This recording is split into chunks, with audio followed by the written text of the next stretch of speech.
Assalamualaikum warahmatullahi wabarakatuh. Alhamdulillahi rabbil alamin. Allahumma salli ala sayyidina Muhammadin wa ala alihi wa ashabihi ajma'in wa man tattabi'ahu bi ihsanin ila yaumiddin, amma ba'du.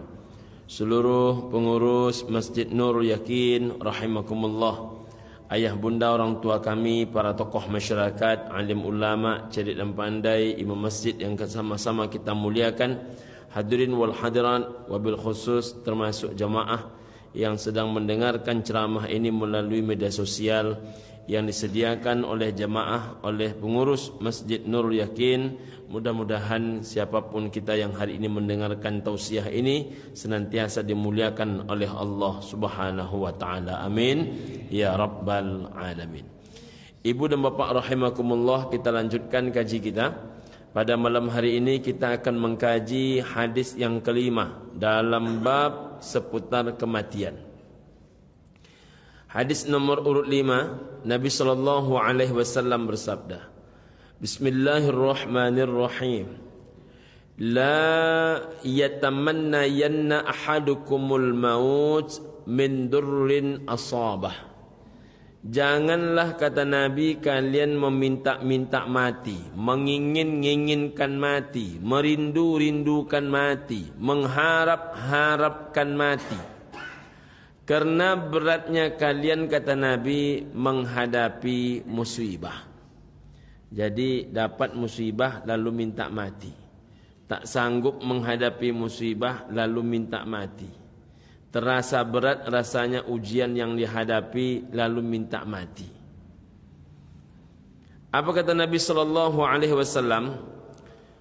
Fa in kana la budda fa'ilan, jikapun itu terpaksa kalian lakukan, faliyakul, maka ucapkanlah, Allahumma hyini ma kanatil hayatu khairan li. Ya Allah,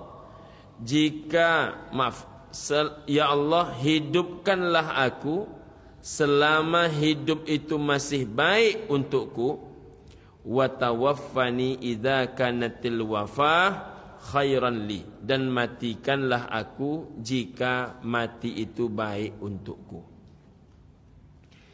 Ada 3 pelajaran dalam hadis ini, ibu dan bapak rahimakumullah. Pertama, Nabi SAW melarang kita ini meminta-minta mati, seolah-olah menawarkan kepada Allah Ta'ala kita ini sudah siap untuk mengalami mati, hanya karena kita ini kecil hati menghadapi ujian, kecil hati menghadapi cobaan, kecil hati menghadapi musibah. Padahal ibu dan bapak rahimakumullah, pertama dijamin oleh Allah Ta'ala bahwa la yukallifullahu nafsan illa wus'aha. Allah Ta'ala yang menciptakan langit dan bumi ini yang menjamin bahwasanya tidak ada ujian di luar kadar kemampuan. Dalam hadis Nabi sallallahu alaihi wasallam juga menjelaskan bahwa apapun yang ditimpakan kepada manusia, mulai terserang penyakit, termasuk rasa sakit, termasuklah segala gundah gulana, resah gelisah, bahkan tertusuk duri sekalipun, seluruhnya itu adalah menjadi penghapus dosa. Jadi kalau ada ujian berat yang kita hadapi, seluruhnya itu menjadi penjamin kita mendapatkan syurga Allah, pengurang kesempatan dan kemungkinan kita mendapatkan api nerakanya Allah. Yang ketiga, ibu dan bapak rahimakumullah, bila seseorang itu dipilih oleh Allah Ta'ala dia menjadi orang baik, maka pasti dia akan diuji. Nah, sekarang ujian itu sudah sampai kepada badan kita, lalu kita ini tak siap, muncullah kemudian su'uzan kepada Allah, su'uzan kepada segala ujian yang Allah berikan, lalu meminta mati. Ini marah betul, Nabi SAW. Tak boleh oleh Nabi kita mudah-mudah saja meminta mati kerana tak sanggup menghadapi musibah. Yang kedua pelajarannya adalah, kalaupun seandainya terpaksa, tak sanggup menghadapi itu lagi, tak sanggup menghadapi penyakit itu lagi, maka yang dibolehkan oleh Nabi ucapan kalimatnya bukan meminta mati, tapi meminta Allah memilihkan. Apa pilihannya? Allahumma hyini ma kanatil hayatu khairan li wa tawaffani idza kanatil wafatu khairan li. Ya Allah, hidupkanlah aku selama hidup itu masih baik untukku, dan matikanlah aku jika mati itu yang baik untukku. Namun secara langsung kita meminta mati tetap tidak boleh.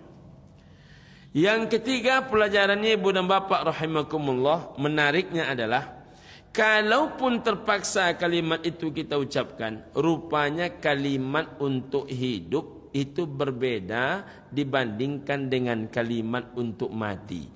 Giliran kalimat untuk hidup digunakan oleh Nabi mencontohkannya makanatil hayah.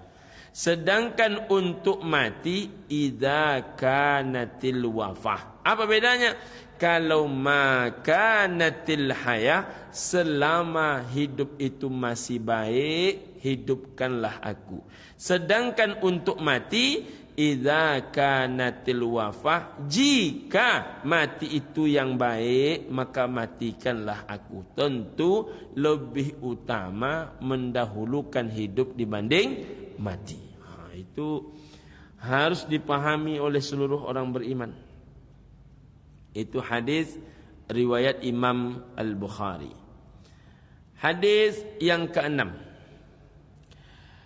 kafa bil mauti wa'izan wa bil yakini ghinan. Cukuplah mati itu menjadi pelajaran, dan kemudian keyakinan itu adalah sebuah kekayaan. Ada dua pelajaran ini ibu dan bapak. Pertama, mati itu pelajaran. Mengapa pula mati pelajaran? Bayangkan oleh ibu dan bapak, dulu ibu dan bapak kawan-kawan ramai. Sekarang satu persatu kawan ibu dan bapak mulai hilang. Saya ibu dan bapak ditemui oleh seorang mantan preman. Mantan preman ini sudah mulai taubat dia, sudah rajin ke masjid, sudah mulai dia mau bermasyarakat. Dulu dia preman betul. Tiba-tiba ada sebuah kalimat dia yang paling menarik. Apa katanya? Pak Ustadz, saya sudah cukup lama pula mulai-mulai ke masjid, kata dia. Tapi ada satu pelajaran terakhir ini Pak Ustadz saya dapat. Apa tuh Pak? Saya bilang. Rupanya Pak Ustadz, kata dia, saya tengok kanan, kawan saya yang seangkatan tinggal 2 orang. Saya tengok kiri, kata dia, kawan saya seangkatan juga tinggal 2 orang. Saya tengok pula di tengah-tengah, hanya lagi tinggal 3 orang Pak Ustadz. Jadi yang seangkatan saya di masjid ini Pak Ustadz, tinggal kami lagi bertujuh Pak Ustadz, katanya. Saya kira selama ini saya anggap orang yang lebih muda ketimbang saya pun kawan saya juga. Rupanya pas ditanya usianya lebih muda ketimbang saya. Dan setelah saya tanya satu persatu, yang seangkatan saya Pak Ustadz hanya tinggal 7 orang. Padahal dulu Pak Ustadz kami di sini ramai satu angkatan. Yang ramai-ramai itu hanya tinggal 7 orang. Jadi kalau yang dahulu ramai-ramai itu satu persatu hilang juga, maka takkan berapa lama lagi itu jatah kita pula lagi. Makanya kalau tengok cara duduknya nampak ini kan. Itu ibu dan bapak rahimakumullah. Jadi kita ni takkan lama juga nih Pak. Ditunggu terasa lamanya, tapi kalau dijalani terasa sebentarnya. Makanya banyak orang yang kita jumpa beberapa waktu yang lalu, apa tu lah mulai nampak tuanya ya, kata Pak. Padahal rasanya belum lama sebelum itu kita berjumpa, kuat betul nampak fisik dia. Mengapa mulai nampak tua dia? Rupanya tanpa terasa sudah 7 tahun kita tak berjumpa. 7 tahun itulah banyak nambah kurang tu Pak. Wa man nu'ammirhu nunakkisuhu fil khalqi afala ya'qilun. Kalau Allah lebihkan umur, maka Allah kurangi ciptaan. Berjumpa pula kita dengan orang lain. Orang anti sakit, anti badai. Tidak pernah sakit, tidak pernah kena badai. Begitulah perumpamaannya. Sekarang Pak, dah sakit-sakitan. Dan tiap sebentar kita mendengar dia masuk rumah sakit, itu dah ada Pak. Dulu macam manapun hujan ditempuh dia, macam manapun badai dilalui dia. Sekarang Pak, kena hujan sikit demam. Terlambat makan seketek sakit. Jadi ibu dan bapak kita ini tiap hari berjumpa dengan banyak pelajaran.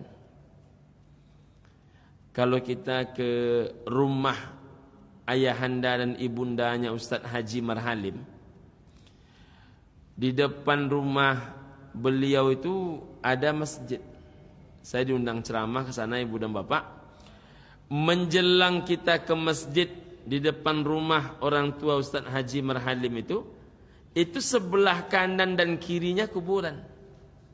Jadi kalau kita nak ke masjid itu melewati kanan kiri kuburan. Apa maknanya?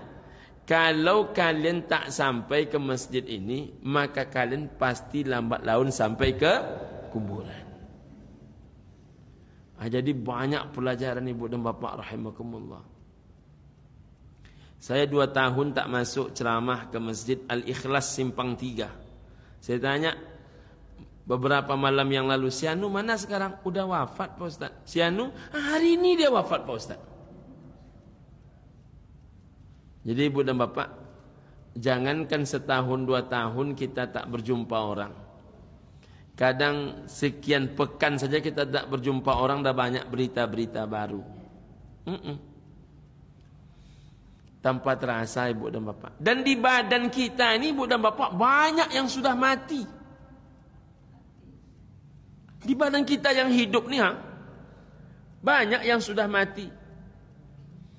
Ada orang tubuhnya utuh, matanya mati.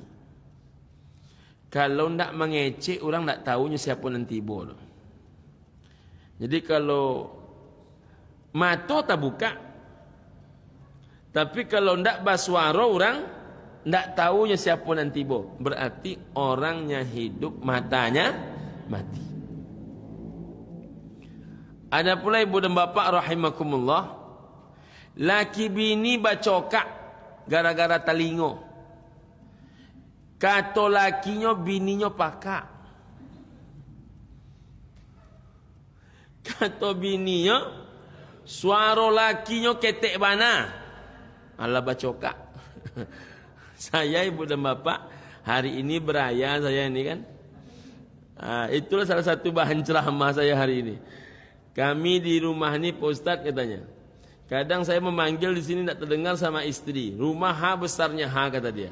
Dulu terasa rumah kecil. Setelah rumah dibuat besar, dipanggil istri tidak terdengar lagi sama istri. Bangkit marah saya kadang-kadang katanya kan. Jadi ibu dan bapak rahimakumullah, ada orang pak badan sehat, selero sehat, laloknya sehat, talingo yang tidak sehat. Panik awak mengecek samunya. Maharia awak rasa ndak sopan. Indah awak maharianya ndak mendengar. Orang hidup itu ibu dan bapak. Ada pula ibu dan bapak rahimakumullah, akal berfikirnya sudah mulai mati sebahagian. Jangan nama anak orang lagi, nama anak lupanya. Saya lagi bercerita dengan seorang bapak. Jadi berapa orang anak bapak pak? 7 Pak Ustaz. Siapa-siapa ya namanya disebutnya lah. Nomor 1 ini, nomor 2 ini, nomor 3 ini, nomor 4. Nomor ampe ku sialan namanya ya katanya. Nomor ampe ku sialan namanya. Malam-malam Pak, jam 9 malam, ada orang ngetok pintu rumah kami. Assalamualaikum, Assalamualaikum, Ustaz. Ya Pak, baru teringat namanya Pak Ustaz. Namanya Robiah Al-Adawiyah. Rupanya cantik nama anak itu, Robiah Al-Adawiyah. Bisa lupa ayah tujuh nama anaknya. Itu petanda ibu dan bapa, awak kau perlahan-perlahan mulai berkurang. Ambo kan memanggil istri ambo itu biasanya sayang. Terdengarlah oleh jamaah, senyum-senyum jamaah kok. Ambo lagi menelpon. Ambo tanya, kenapa Pak senyum-senyum ambo menelpon? Nggak ada Pak Ustaz. Tentu ada penjawabnya Pak senyum-senyum. Enggak Pak Ustaz. Pak Ustaz manggil istri apa tadi katanya? Sayang, saya bilang. Ada yang salah, saya bilang. Tak salah Pak Ustaz. Ambo teringat kawan ambo. Ada apa je kawan apa? Kawan ambo tu Pak Ustaz manggil bininya sayang juga. Ketika ambo tanya Pak Ustaz, kenapa angku memanggil bini angku sayang? Ambo lupa namanya je. Nama bininya pun lupa. Nama bininya pun lupa. Jadi ibu dan bapak rahimakumullah, banyaklah yang mulai berkurang daripada kita ni. Dulu asal nasi ada, apapun lawak walaupun lado lewat. Bertambuh makan tu Pak. Hanya ada nasi jo lado. Bertambuh makan. Jarang awak dapat ayam dulu Pak. Kecuali masuk-masuk ayam banyak sakaratul maut. Nyo ada sekali semusim tu, ayam tu berserak-serak mati ke mati aja. Kadang sekandang tu bekok tinggal 2 ekor 3 ekor je lah.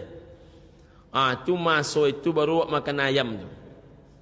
Ibu dan bapak rahimakumullah, dulu bapak ibu, ayam sehat dijual orang, ayam sakit untuk anak dia makan. Terbalik je orang kini. Orang kini kalau sakit ayamnya tu Pak, tak namanya membalik dah Pak. Ibu dan bapak rahimakumullah, macam itulah payah orang hidup dulu. Kadang mohon maaf, dengan garam dia makannya. Dengan garam. Anda mau nyobit tensi orang lupa.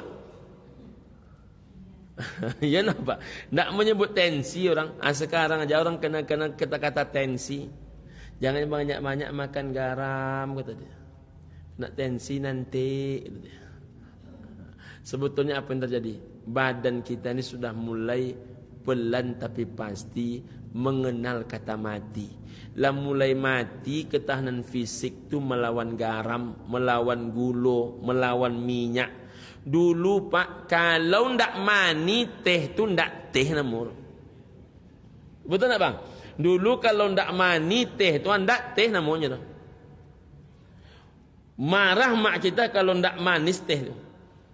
Tapi apa teh kalau namanya?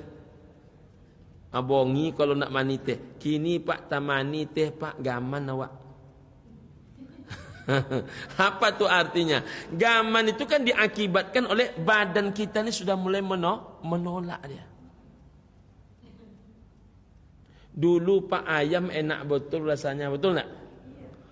Kalau makan ayam tu ya Bu, itu berselero kita makan. Kini kok lah mulai balik lado ke lado. Lado asam. Kalau lado asam tu bertambuh makan datuk tu. Apa artinya? Ibu dan bapak rahimakumullah, badan kita ini dah mulai menolak dia. Dulu berapapun piring nasi lewat di parut dan ketek. Kini parut dah mulai gadang. Makan telah biasa ketek Pak, babunyi sendawa payah berhenti. Apa yang salah? Parut awak tu dah mulai menolak dia. Dulu rasanya makan tu ndak ada yang berlebih, ndak cukup. Kini Pak, tak banyak seketek kurang nasi, tak banyak seketek kuranglah balik nasi itu, dikurang.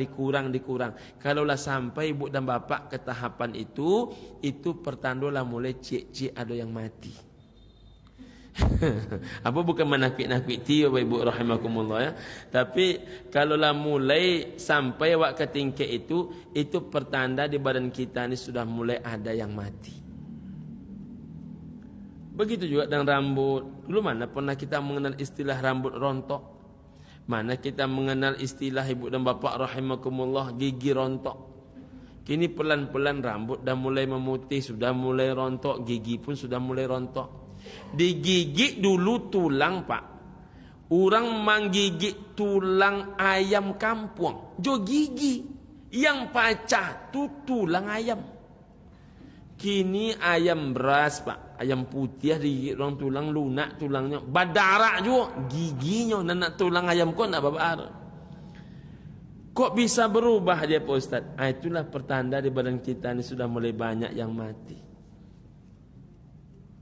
Apalagi kalau kita sampai di kuburan Pak. Itu makin banyak kita menengok pelajaran tentang kematian. Orang yang dahulu gagah sekarang masuk ke dalam lubang tanah yang teramat sempit. Di atasnya tanah, di bawahnya tanah, di kanan tanah, di kiri tanah, di kaki tanah, di kepala pun tanah. Bahkan hidung pun mencium tanah. Itu Pak. Kalau awak tengok-tengok orang mati itu Pak. Tidak ada orang mati bertambah lama bertambah ganteng Pak. Nampak pucat pasinya. Nampak longgar urat mata dia.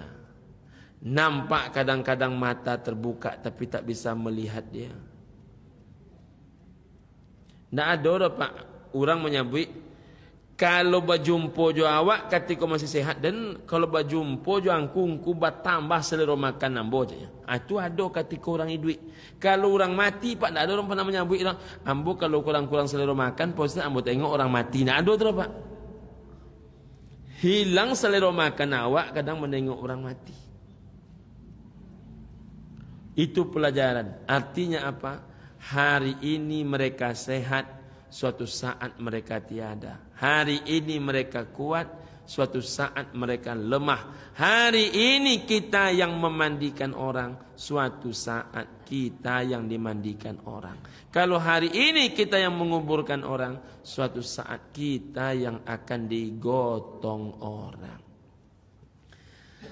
Janganlah mau disanjung-sanjung, engkau digelar manusia agung.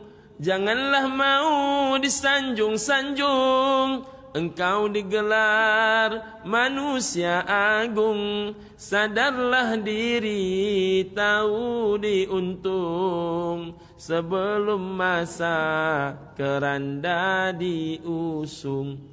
Kalaulah keranda tu diusung Pak, nah boleh dong Pak. Tangga kayu awak, tangga hebat awak, tangga jabatan awak, mulai gubernur sampai kepada anggota DPRD, mulai wali kota sampai kepada ketua RT. Mulai dari suami sampai anak ketek baru mulai berlari-lari. Tangga seluruhnya Pak. Jadi tak ada yang pantas kita sombongkan. Maka jangan kita ni mau disanjung-sanjung orang, dimulia-muliakan orang berlebih-lebihan, seolah-olah kalau tak ada kita tak selesai masalah tu, kalau tak ada kita maka akan berkurang hebat masalah ini. Anda jangan kita ni suka disanjung-sanjung orang. Wabil yakini ghinan, dan keyakinan itu adalah kekayaan. Hal yang paling sulit dalam hidup ini Ibu dan Bapak, salah satunya adalah meletakkan keyakinan. Kalau ada orang beriman tak yakin dia berhasil, itu berarti rusak keyakinan dia. Orang kafir tak solat dia, tak zakat dia, tak haji dia, tak menyembah Allah dia, yakin dia berhasil. Lalu ada orang beriman, solat, puasa, zakat, haji, tak yakin dia berhasil. Berarti Pak, rusak keyakinan dia. Jadi orang beriman tu harus kuat keyakinannya. Kalau ada orang beriman manggale ndak yakin bau untung, itu rusak keyakinan dia. Orang beriman ini Pak, apa untungnya? Siapakah contoh hidup dia? Nabi. Siapakah yang mengajarkan hidup pertama kali berdagang? Nabi. Siapakah yang paling sukses dalam berdagang? Nabi. Nabi kita yang sukses dalam berdagang. Masa orang beriman tak yakin dalam berdagang? Jadi siapa yang dicontoh oleh orang beriman itu? Makanya kalau ada orang beriman tak yakin berhasil dalam berusaha, berarti rusak keyakinan dia. Kalau ada seorang beriman ikut pemilihan, mau jadi apapun dia, jadi gubernur kah dia, jadi wali kota kah dia, jadi anggota DPRD kah dia, tak yakin dia bisa duduk dengan cara lurus. Tak yakin dia duduk dengan cara lurus, berarti rusak keyakinan dia. Kalau orang beriman yakin pula, kalau ndak ada piti sekian ajan cuba-cuba oleh. Kalau orang beriman begitu pemikirannya, berarti rusak keyakinannya. Orang beriman tu tak boleh rusak keyakinan itu. Bagi Allah semuanya mudah, ibu dan bapa. Tak ada satu pun yang payah bagi Allah. Allah itu Rabbus samawati wal ard. Rabbnya, penciptanya langit dan bumi beserta seluruh isinya.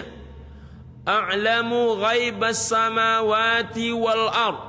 Yang maha tahu segala rahasia langit dan bumi. Di tangannya lah. Innama amruhu idza arada syai'an ayyakula lahu kun fayakun. Jadi kata dia jadi, tak jadi kata dia tak jadi. Faman yuhinillah, siapa yang Allah hinakan, fama lahu mim mukrim, tak bisa orang lain memuliakan. Sebaliknya, siapa yang Allah muliakan, tak ada satupun orang yang bisa menghinakan. Lalu ada orang beriman mengatakan, tak mungkin dah Ustaz. Kalau tak ada piti sekian aja cuba-cuba. Oh deh Pak. Orang beriman itulah kelebihannya. Orang beriman ini meletakkan Allah itu di atas kemampuan analisa dia. Tapi kalau ada orang, kalau etong-etong Ustaz, oh jangan apa etong-etong kekayaan Allah Ta'ala. Jangan apa etong-etong kekayaan Allah Ta'ala. Tidak kan etong, tidak apa dah.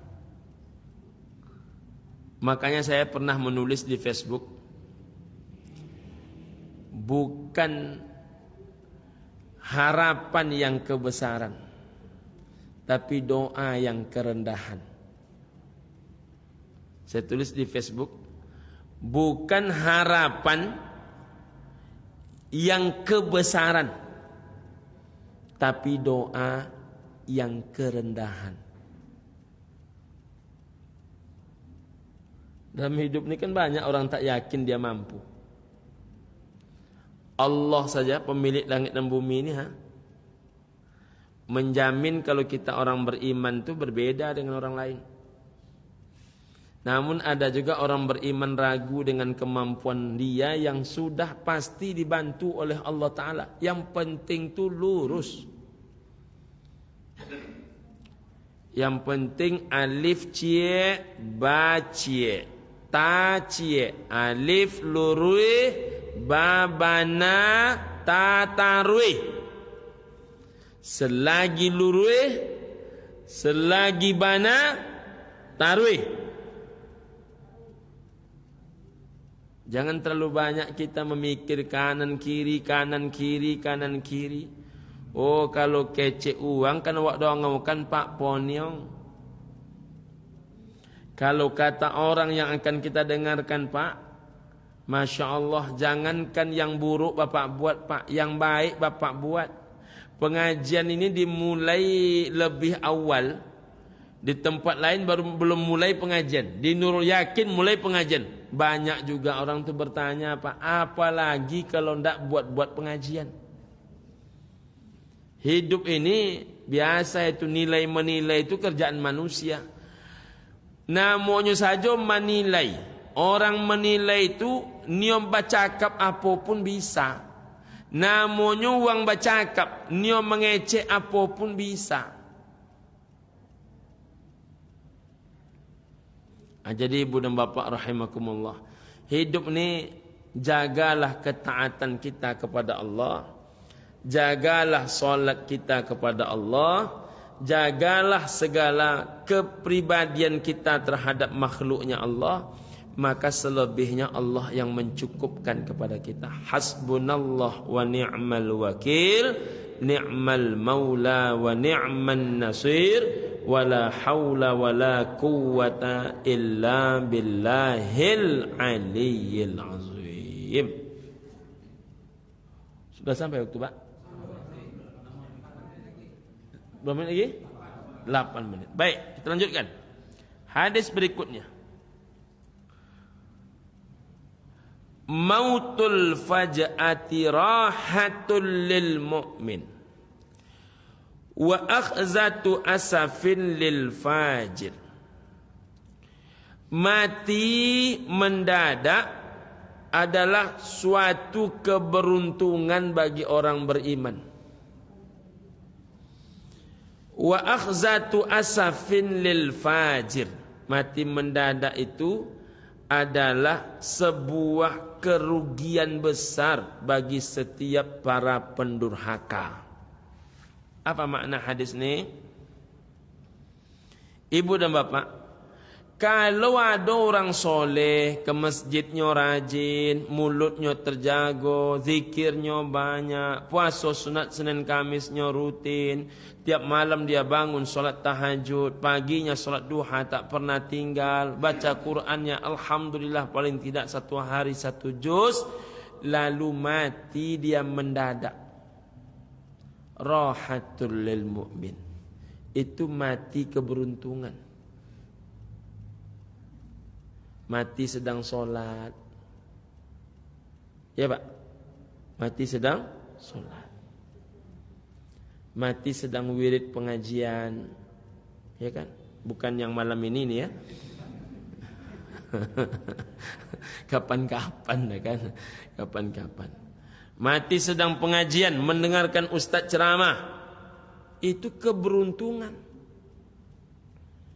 Mati sedang duduk setelah baca Quran, ya kan, setelah baca Quran 1 halaman 2 halaman, tiba-tiba agak ngilu-ngilu punggung sebelah kanan, bersandar dia di tiang rumah dia tuh, rupanya pas tengok oleh cucu wafat,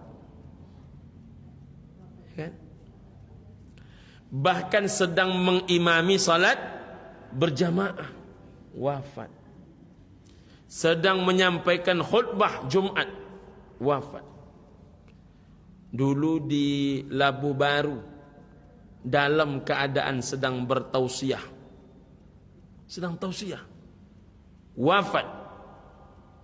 Jamaah di Jalan Kartama sedang mendengarkan kajian subuh, datang kotak infak ke depan beliau, diambilnya dompet, mau dimasukkan uang di tangan tu ke dalam bakul. Belum sampai lagi tangan ke bakul, tiba-tiba meloyo dia, lewat. Masya Allah. Ustaz Haji Ahmil Rauf, caleg DPRD PKS, nomor urut 1 ya, 1, Ketua DPD PKS untuk wilayah Bukit Raya Sail. Selesai berwuduk, sedang melangkahkan kaki ke masjid, tiba-tiba jatuh, dibawa ke rumah sakit Sansani, berpulang ke rahmatullah. 1. Wafat dalam keadaan melangkahkan kaki ke masjid, hendak salat berjamaah, masih basah jubahnya oleh air wuduk. Dan wafatnya itu di malam Jumat. Masya Allah.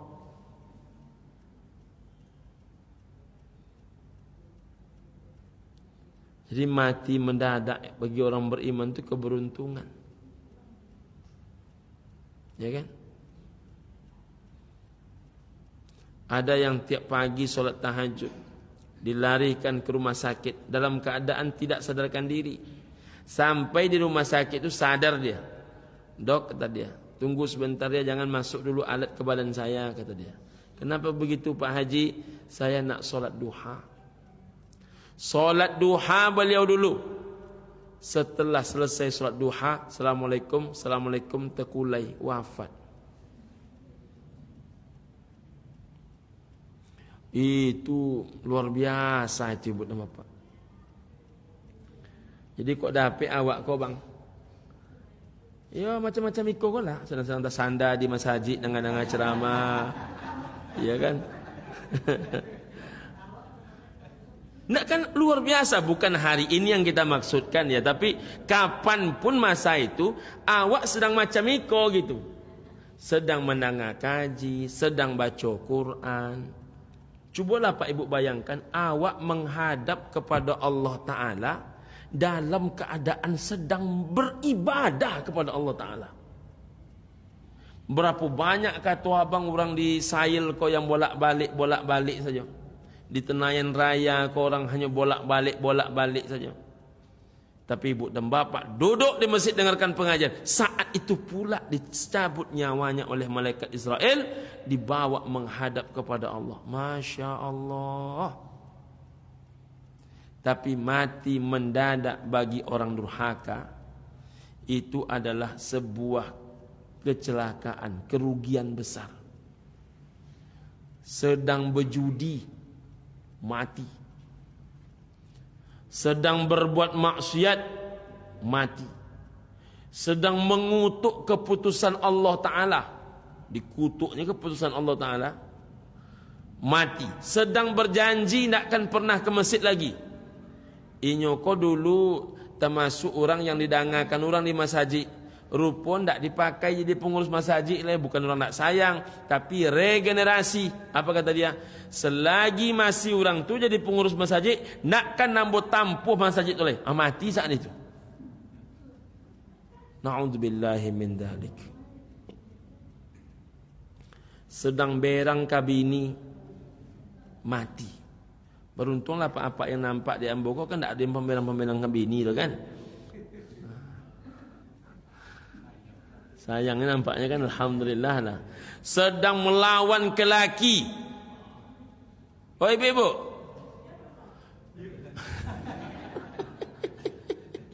Ada je orang mati pas lagi berang kelaki. Na'udzubillahi min dzalik.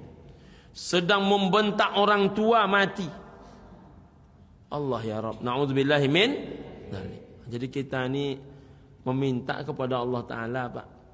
Allahumma khtim lana bi husnil khatimah wa la takhtim alaina bi su'il khatimah. Ya Allah, matikanlah kami dalam keadaan husnul khatimah, jangan matikan kami dalam keadaan su'ul khatimah. Kita sambung lain kali insyaallah. Billahi taufik wal hidayah. Assalamualaikum warahmatullahi wabarakatuh.